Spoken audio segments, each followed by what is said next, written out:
Vole, potřebuju nějaký prachy, asi prodám byt. No jo, ale jak?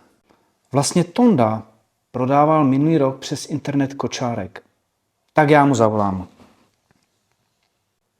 Čes, Tondo, chci prodat byt, pomůžeš mi?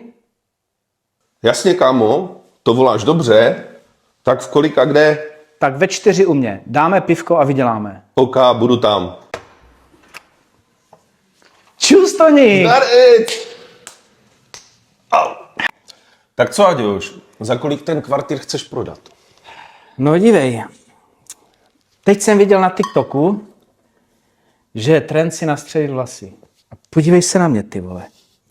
Když to dělají ti mladí, tak já musím taky. No a taky si ještě musím koupit nové auto a nějaký menší byt. Přece nebudu bydlet pod mostem, ty vole. No tak dívej se, ale zapisuj si to, ty vole. Takovéhle rady ti nikdo nedá.